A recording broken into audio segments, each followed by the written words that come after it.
ఓకేనా? Right.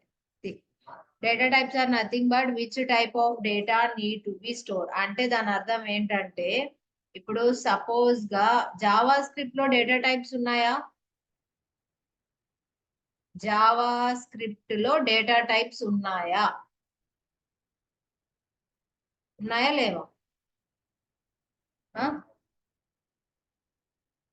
No ma'am. Very good.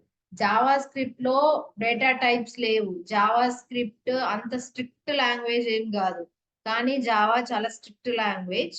ఓకేనా? జావాలో డేటా టైప్స్ ఉన్నాయి. డేటా టైప్స్ అంటే ఇప్పుడు సపోజ్ గా నాకు 12 అనే వాల్యూ ఉంది. ఈ 12 అనే వాల్యూ కంపల్సరీ ఎందులో స్టోర్ చేయాలి? ఇంట్ అనే డేటా టైప్ లో స్టోర్ చేయాలి. అవునా? ఇంట్ అనేది డేటా టైప్. ఈ ఈ వాల్యూ ఏదైతే ఉందో, 12 అనే వాల్యూ ఏదైతే ఉందో దాన్ని కంపల్సరీ ఎక్కడ స్టోర్ చేయాలి? ఇంట్ అనే డేటా టైప్ లో. అంటే దాని అర్థం data type is nothing but which type of data need to be store. ఏ టైప్ ఆఫ్ డేటాలో స్టోర్ అవ్వాల్సి ఉంది అని. ఓకేనా? మనకు టైప్స్ ఏంటి అంటే primitive data type and non primitive data type. ఓకేనా? Primitive data type and non primitive data type.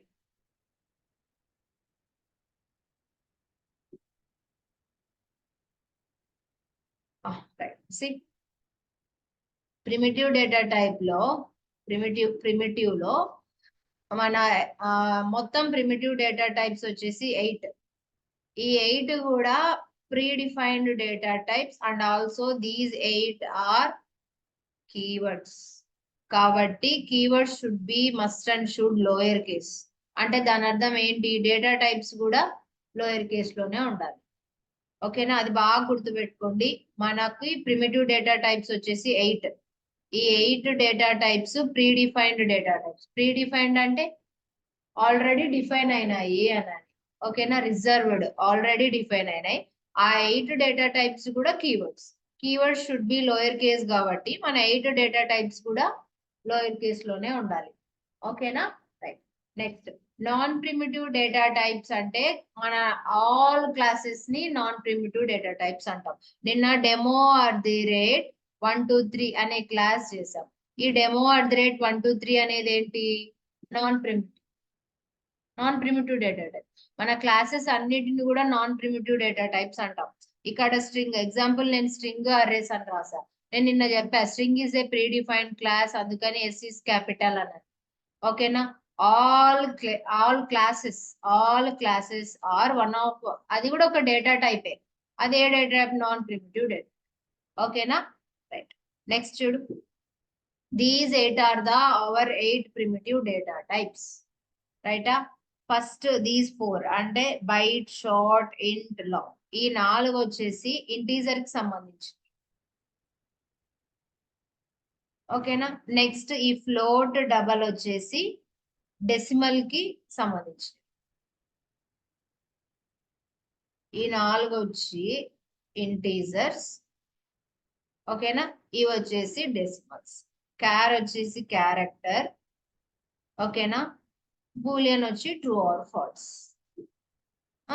ఇప్పుడు ఇంటీజర్స్ ఈ 4 ఎందుకు? ఇవన్నీ సైజెస్. ఇప్పుడు బైట్ అనే డేటా టైప్ లో 8 బిట్స్ ఆఫ్ డేటాను మాత్రమే స్టోర్ చేయగలుగుతాం. 1 బైట్ ఈక్వల్స్ టు 8 బిట్స్.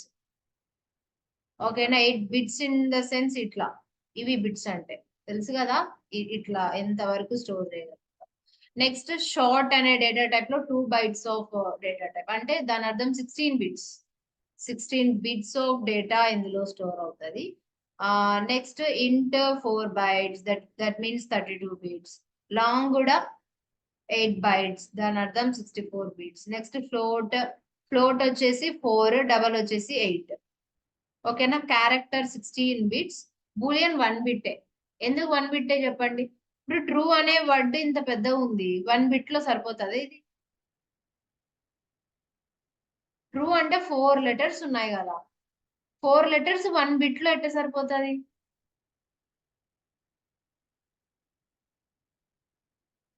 ఏమంటా? అర్థం కాలే. నెక్స్ట్ ఫాల్స్ ఉంది. ఫాల్స్ ఉంది. ట్రూ అంటే 1, ఫాల్స్ అంటే 0. మీకు సి లో ట్రూ ట్రూ 1 అని వస్తుంది, ఫాల్స్ 0 అని వస్తుంది. జావా కాబట్టి అది ఏదో ఇట్లా ఏమంటాం వడ్డు లాగా వచ్చింది. కానీ నార్మల్ గా ట్రూ అంటే 1 అంటే 1 బిట్టే కదా, ఫాల్స్ అంటే 0 అంటే కూడా 1 బిట్టే కాబట్టి బూలియన్ కి 1 బిట్ ఆఫ్ మెమొరీ. ఓకేనా? Right. Next what is variable చెప్పండి. What is a variable? అసలు వేరియబుల్ అంటే ఏంటి? ఫస్ట్ గా వేరియబుల్. ఇప్పుడు ఈ లైన్ లో వేరియబుల్ ఎక్కడుంది?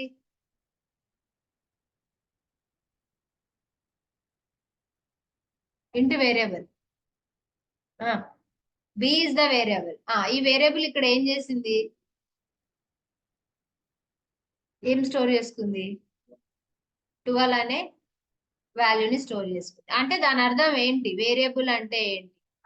Variable is a container. Very good. ఇంకా వేరియబుల్ ఈజ్ ఏ కంటైనర్. ఇంకా ఏం చెప్పొచ్చు? Store the values. ఇంకేం చెప్పొచ్చు? మీరు అన్నట్టు variable is a container and it is used to store the values. ఓకేనా? ఇంకేం చెప్పొచ్చు? Variable is a memory block అని కూడా చెప్పొచ్చు. మెమొరీ అంటే కూడా స్టోర్ చేసుకోవడమేనా? Variables are nothing but containers and it is used to store the values. And variables are nothing but memory blocks. అవి కూడా వాల్యూస్ ని స్టోర్ చేయడానికే యూజ్ చేస్తాం. ఓకేనా? నెక్స్ట్ ఇక్కడ డౌట్ ఏంటంటే నాకు, ఈజ్ దిస్ పాసిబుల్? వై? నేను ఇక్కడ 2 ని వేరియబుల్ లాగా కన్సిడర్ చేసుకుంటున్నా.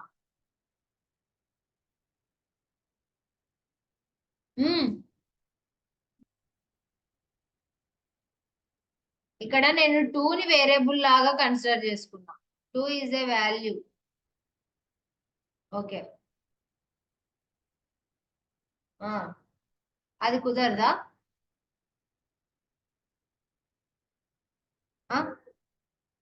అది కుదరదు. ఒక వాల్యూ లోపల ఒక వాల్యూని స్టోర్ చేయలేం. మీరు కన్సిడర్ చేసుకున్న కంపైలర్ కన్సిడర్ చేయదు. ఓకేనా? Your variable always should be characters or strings. ఇది పాసిబులే కదా. నమ్ పాసిబుల్ అంటే నమ్ స్ట్రింగేనా? రైట్. నెక్స్ట్ వచ్చేసి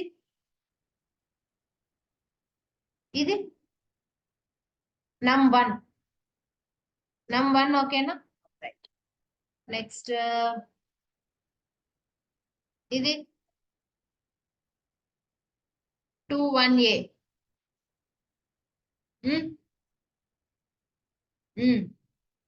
రైట్.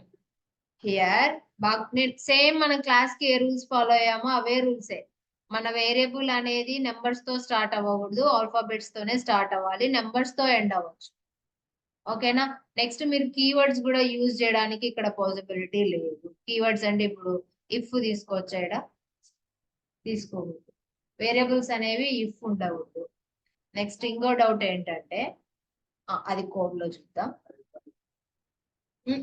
ఐ క్యాపిటల్ పెట్టచ్చు, ఏం కాదు, ఎందుకంటే అసలు అది కీవర్డ్ అవ్వదు. ఐ క్యాపిటల్ పెట్టచ్చు. Variables are memory blocks. See, these 4 are the variable characteristics. ప్రతి వేరియబుల్ కి 4 ఉంటాయి. ఉంటేనే అది వ్యాలిడ్, లేకపోతే లేదు. కంపల్సరీ వేరియబుల్ కి నేమ్ ఉండాలి. నేమ్ ఈజ్ నథింగ్ బట్ ఈ ఏనే నేమ్ అంటాం. ఓకేనా? నెక్స్ట్ వేరియబుల్ కి టైప్ ఉండాలి. ఈ వేరియబుల్ అనేది ఏ టైప్ అనాలి. ఓకేనా? నెక్స్ట్ వచ్చేసి సైజ్ ఉండాలి. నువ్వు ఆటోమేటిక్ గా టైప్ ఇచ్చేస్తే సైజ్ ఆల్రెడీ వచ్చేస్తుంది. సపోజ్ నువ్వు ఇంట్ ఇస్తే 32 బిట్స్ అని, లాంగ్ ఇస్తే 64 బిట్స్ అని. నెక్స్ట్ ఏంటి? వేరియబుల్ కి కంపల్సరీ ఏముండాలి? వాల్యూ ఉండాలి. ఈ 4 ఉంటేనే ఆ వేరియబుల్ లో వ్యాలిడ్ వేరియబుల్. లేదంటే మీరు ఈ 4 లో ఏది మిస్ చేసినా కూడా compulsory you may get compile time error. Characteristics అంటాం. Characteristics of variables. ఈ 4 వేరియబుల్స్ యొక్క characteristics: name, type, size, value. ఓకేనా? Right.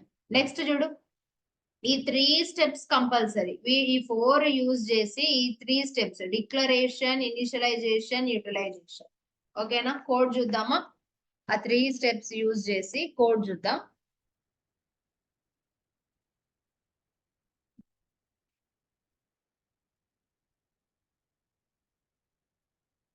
I'm taking class name as variables, లేదంటే variable.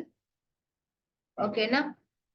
First you need to write public static void main strings and ducks.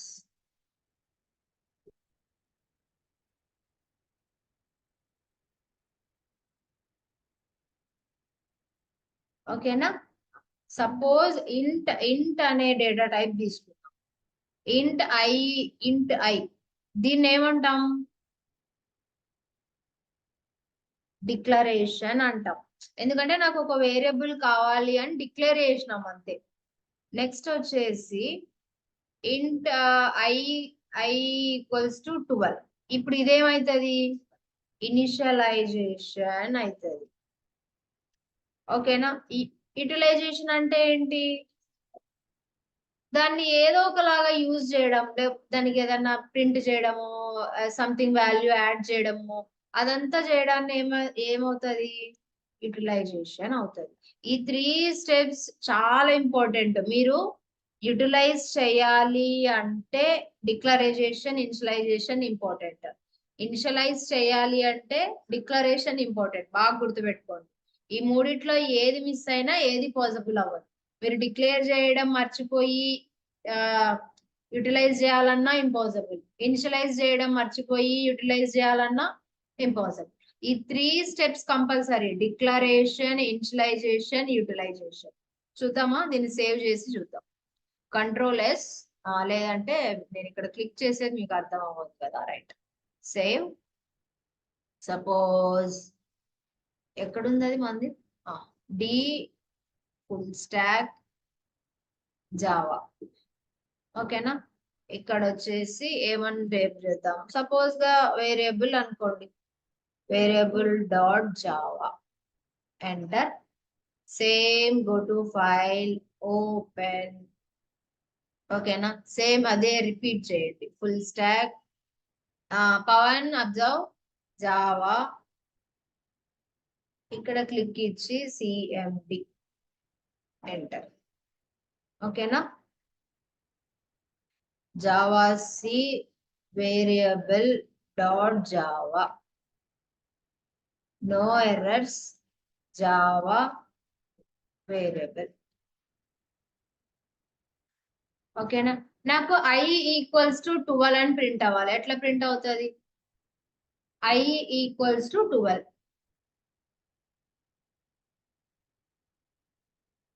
I equals to 12 అనే value print అట్లా రావాలి. ఎట్లా అది? How it is possible?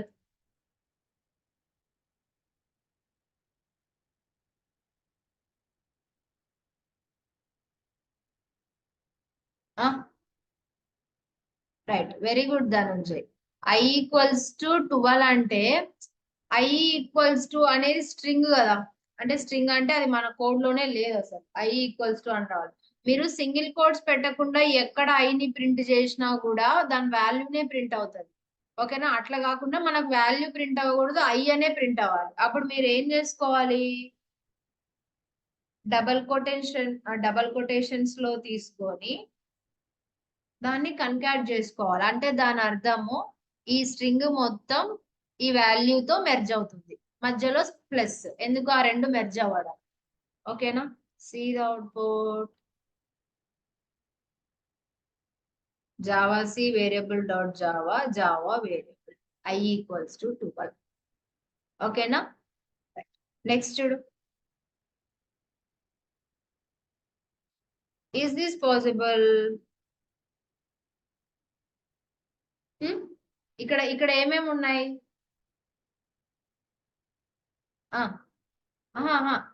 ఈ steps లో ఏ స్టెప్స్ ఉన్నాయి? డిక్లరేషన్, ఇనిషియలైజేషన్ స్టెప్స్ లో ఏ స్టెప్స్ ఉన్నాయి? Declaration, initialization at a time ఉందా? అట్ ఏ టైం ఉంది కదా, ఒకే లైన్ లో డిక్లేర్ చేసిన అదే టైంలోనే ఇనిషియలైజ్ చేసిన, ఇలా కూడా చేయొచ్చు, not a issue. Compulsory first declare చేయాలి, దాని కింద లైన్ లోనే ఇనిషియలైజ్ చేయాలి అనే రూల్ ఏం లేదు. మీరు at a time, most of the time మనం ఇదే యూజ్ చేస్తాం. అట్ ఏ టైం డిక్లేర్ చేసి అట్ ఏ టైం అక్కడే ఇనిషియలైజ్ చేసి, సింగిల్ లైన్ లోనే డిక్లరేషన్ అండ్ ఇనిషియలైజేషన్. ఓకేనా. నేనేమంటే ఏమేం స్టెప్స్ ఉంటాయని చెప్పడానికి దాన్ని డివైడ్ చేసి రాసా గానీ, at a time single line లోనే మనం డిక్లరేషన్ ఇనిషియలైజేషన్ కూడా వేసుకోవచ్చు. ఓకేనా. ఇప్పుడు ఈ ఎక్స్ ని ఈడ ప్రింట్ చేయడం కుదురుతుందా? కుదురుతుందా కుదరదా? ఆ ఎక్స్ ని ఎక్స్ పైన y no, why for what reason? ఎందుకు? నేను ఇక్కడ చేసిన కదా, కింద చేసిన, పైనే చేయాలా? ఎందుకట్లా? పైనే ఎందుకు? ఎక్కడైనా చేసినా కదా, చేయడం ఇంపార్టెంట్, ఎక్కడైనా చేసేసిన. వై?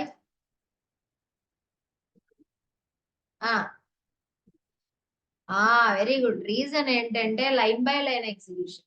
ఇది లైన్ బై లైన్ ఎగ్జిక్యూషన్ కాబట్టి ఈ లైన్ అయిపోయిన తర్వాతే ఈ లైన్. ఓకేనా. కాబట్టి ఇప్పుడు ఈ లైన్ కి వచ్చేసరికి పైన అసలు ఏడన్నా ఎక్స్ ఉందా? That is the reason. Java అనేది లైన్ బై లైన్ ఎగ్జిక్యూషన్ కాబట్టి కంపల్సరీ మనం ఇట్లా లైన్ గానే డిక్లేర్ చేసుకోవాలి. కింద ఎక్కడో ఉన్నదాన్ని పైన యాక్సెస్ చేయడానికి పాసిబుల్ ఉండదు. కావాలంటే చూడండి ఒకసారి, కంపైల్ టైం ఎర్రర్ వస్తుంది, కెనాట్ ఫైండ్ సింబల్. అంటే ఈ లైన్ వరకు పైన ఎక్కడ ఎక్స్ లేదు, వి కెనాట్ ఫైండ్ ఇట్ అని. ఓకేనా. అది బాగా గుర్తుపెట్టుకోండి. రైట్.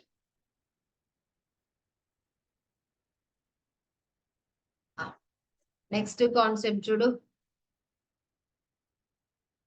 మీరు ఒక పని చేయండి. మీరు ఏం చేస్తారంటే, నేను ఓన్లీ ఇప్పుడు ఇంటర్నెట్ డేటా టైప్ ఒక్కటి తీసుకున్నా కదా, మీరు ఏం చేస్తారంటే ఈ 8 డేటా టైప్స్ ఉన్నాయా, వాటి అన్నిటికీ ఒక్కొక్క ఏదో ఒక వాల్యూ ఇచ్చి అవన్నీ ప్రింట్ చేయండి.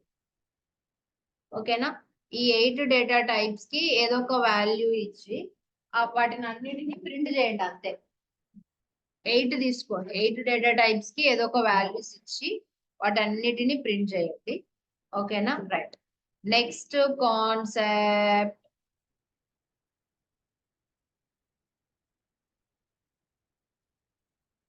ఏం చూపించడం లేదు. ఉంటే డౌన్లోడ్స్ లోకి వెళ్ళు, డౌన్లోడ్స్ లోకి వెళ్ళి చెక్ చేయ ఒకసారి.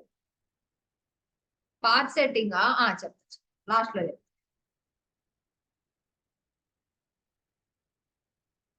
రైట్ చెప్దాం పవన్, చెప్తాను. నెక్స్ట్ వన్ చూడు, రీఇనిషియలైజేషన్. What does mean రీఇనిషియలైజ్?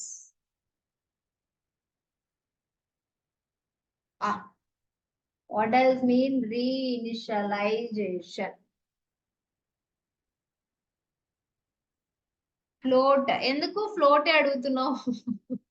మీరు చెయ్యండి, మీకు కంపైల్ టైం ఎర్రర్ వస్తుంది, ఇచ్చి వాటిని ప్రింట్ అయిపోవాలి అంతే. సేమ్ వేరియబుల్ బయటకు ఒక వాల్యూ, షార్ట్ కి ఒక వాల్యూ ఇవ్వచ్చు, ఏం కాదు. అన్నిటికీ ఒక వాల్యూస్ ఇవ్వచ్చు. నేనేం లే, అన్ని డేటా టైప్స్ మీరు యూజ్ చేస్తారని అడుగుతున్నా అంతే.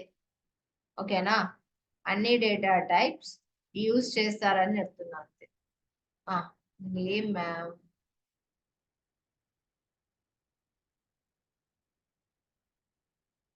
రీఇనిషియలైజ్ అంటే చెప్తున్నావా? సరే చెప్పుకో. ఇంకోటి నేను మర్చిపోయినా. వాట్ ఎస్ అంటే,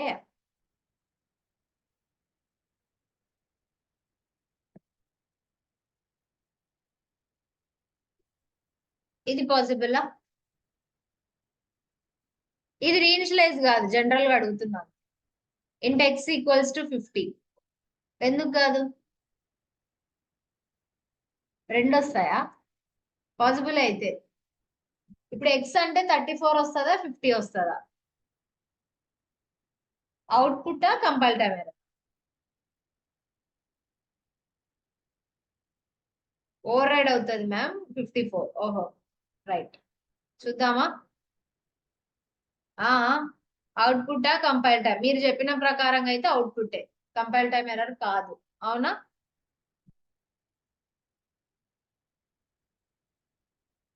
variable x is already defined in method main.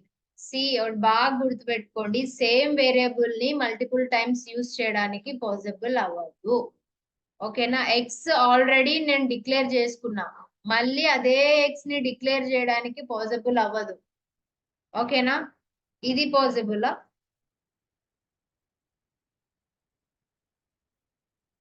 ఇది పాసిబులా కాదా? రెండు సేమ్ ఉన్నాయా? సరే, ఇది చెప్పండి. Is this possible? రెండు ఏలే కదా. కానీ ఇది కేస్ సెన్సిటివ్ కాబట్టి స్మాల్ ఏ వేరు, క్యాపిటల్ ఏ వేరు. ఓకేనా, కానీ ఇక్కడ కూడా మళ్ళీ స్మాల్ ఏ పెట్టకూడదు. ఒకే వేరియబుల్ ని 2 సార్లు డిక్లేర్ చేయలేము, ఒక్కసారి మాత్రమే డిక్లేర్ చేస్తాం. ఇలా చేస్తే ఏమవుతుంది అంటే కన్ఫ్యూజన్ అవుతుంది, కాబట్టి కంపైల్ టైం ఎర్రర్ వస్తుంది మనకి. బాగా గుర్తుపెట్టుకోండి, ఒకే వేరియబుల్ అన్నిటికీ ఇవ్వద్దండి. ఓన్లీ ఒక్క వేరియబుల్ ఒక్క డేటా టైప్ కి మాత్రమే ఉండాలి, దాన్ని మళ్ళీ రిపీట్ చేయకూడదు. ఓకేనా రైట్. ఇప్పుడు రీఇనిషియలైజ్ అంటే చెప్పండి. What is reinitialization? Reinitialize fast గా.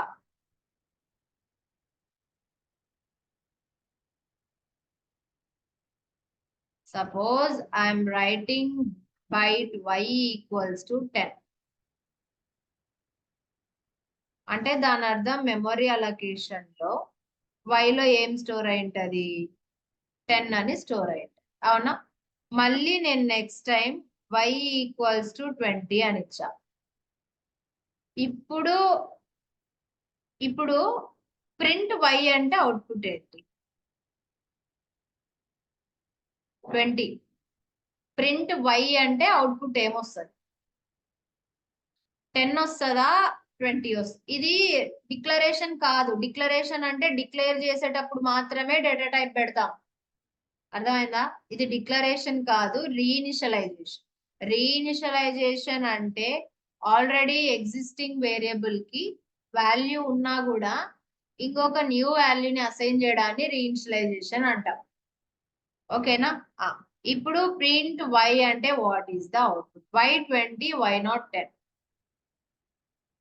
Over ride. ఓవర్ రైడ్ అంటే ఎందుకు అట్లా? లాస్ట్ ఏదైతే వాల్యూ ఏం రెండు స్టోర్ చేసుకోవచ్చు కదా పక్క పక్కనే.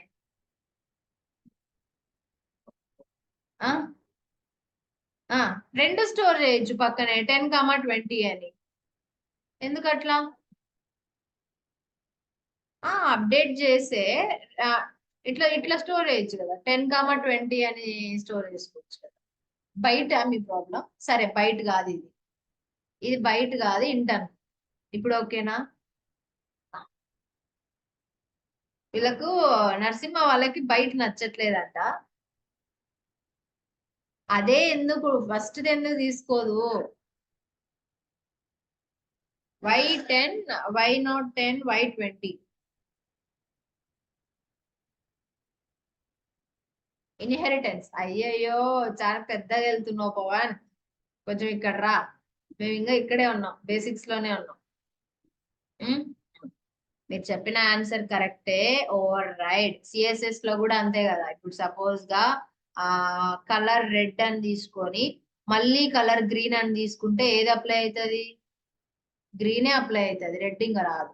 అంతేనా. ఓవర్ రైడ్ ఇది ఇది దీంతో ఓవర్ రైడ్ చేస్తుంది, ఈ కిందదే వస్తుంది, అవునా. అట్లనే సేమ్ ఇక్కడ కూడా మీరు చెప్పింది ఓవర్ రైడ్ అనే కాన్సెప్ట్ చెప్పచ్చు. ఇంకొకటి ఏం చెప్పచ్చు? ఒక వేరియబుల్ ఒక వాల్యూని మాత్రమే స్టోర్ చేయగలదు, మల్టిపుల్ వాల్యూస్ ని స్టోర్ చేయలేదు. ఓకేనా. కాబట్టి ఫస్ట్ i ఈక్వల్స్ టు 10 అన్నప్పుడు వైలో 10 స్టోర్ అవుతుంది. మళ్ళీ y ఈక్వల్స్ టు 20 అని ఇచ్చినప్పుడు 10 డిలీట్ అయ్యి 20 స్టోర్ అవుతుంది. That is the process behind. వెనకాల జరిగే ప్రాసెస్ అది. మీరు చెప్పింది కరెక్టే, ఓవర్ రైడే. ఆ ఓవర్ రైడ్ కూడా ఇది డిలీట్ అయిపోయి 20 స్టోర్ అయ్యేది ఓవర్ రైడ్. ఇది ఉండి కూడా ఇది వస్తుంది అని కాదు. ఒక్క వేరియబుల్లో ఒక వాల్యూ మాత్రమే స్టోర్ చేసుకోగలం, మల్టిపుల్ వాల్యూస్ ని స్టోర్ చేయలేము. ఓకేనా? రైట్.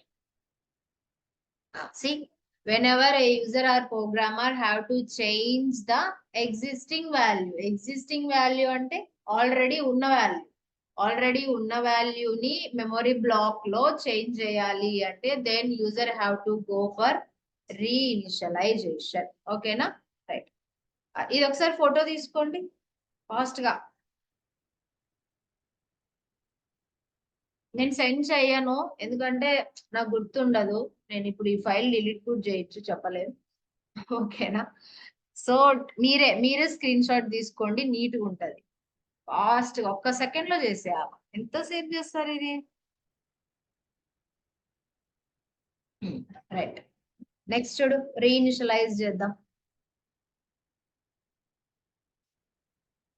రీఇనిషియలైజ్.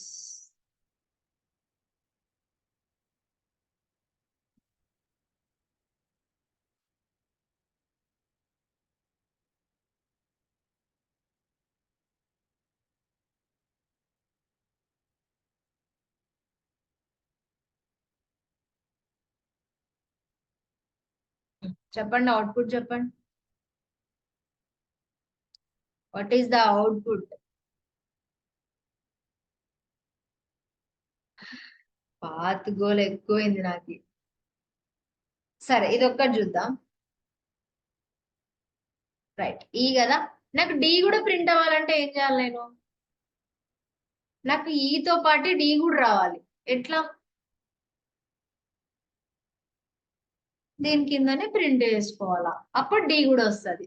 ఎందుకంటే మనం రీఇనిషియలైజ్ చేయక ముందే ప్రింట్ చేస్తున్నాం కాబట్టి. కరెక్టా? నేను చెప్పేది కరెక్టేనా?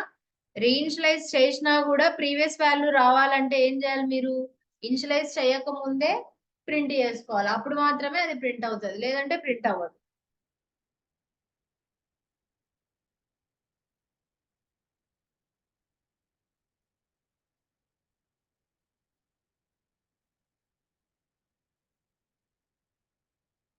Okay, sorry Dhanush.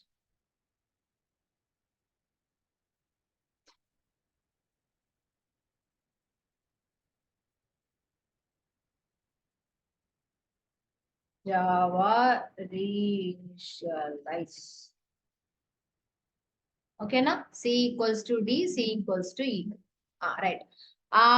Take a screenshot. I'm telling path setting. Fast గా చెప్పేస్తా చూడండి. సర్చ్ లోకి వెళ్ళి environment system, edit the system environment variables, click on that. Next one environment variables, click on that. Next system variables లో path అని ఉంటది. ఈ path మీద మీరు డబుల్ క్లిక్ ఇచ్చిన తర్వాత ఓకేనా, go to files, file explorer, Windows, file explorer. ఓకేనా? Open C drive, open program files, next Java folder. మీ దగ్గర జేడీకే ఉంటే జేడీకే, జేఆర్ఈ ఉంటే జేఆర్ఈ. ఒకవేళ రెండు ఉన్నాయి అనుకోండి, రెండిటికి చేసేయండి, ఏం కాదు. జేడీకే బిన్, ఇక్కడ క్లిక్ ఇస్తే పాత్ వస్తుంది. ఇలా క్లిక్ ఇచ్చిన తర్వాత control C. Next come to system variables, click on new, control V. ఒకవేళ మీ దగ్గర జేఆర్ఈ కూడా ఉందనుకోండి, మళ్ళీ బ్యాక్ జేడీకే చేసిన తర్వాత మళ్ళీ జేఆర్ఈకి వెళ్ళి జేఆర్ఈని కూడా సేమ్ అట్లే ఓపెన్ చేసి కంట్రోల్ సి చేసి ఇక్కడికి వచ్చి కంట్రోల్ వి చేయండి. కంట్రోల్ వి చేసిన తర్వాత okay okay okay, that's it. Is it okay Pawan? Simple. ఓకేనా? రైట్. నెక్స్ట్ వన్, సపోజ్ నాకు రీఇనిషియలైజ్ చేయకూడదు. ఓకేనా? నాకు ఒక్కసారి వాల్యూని ఇంకా ఫిక్స్ చేసేయాలి, దాన్ని రీఇనిషియలైజ్ చేయడానికి నాకు రాకూడదు అంటే మనం ఏం చేయాలి? సపోజ్ గా int I equals to 10 అనుకుందాం. I'm writing here final. Print I equals to 20. Print I. What is the output?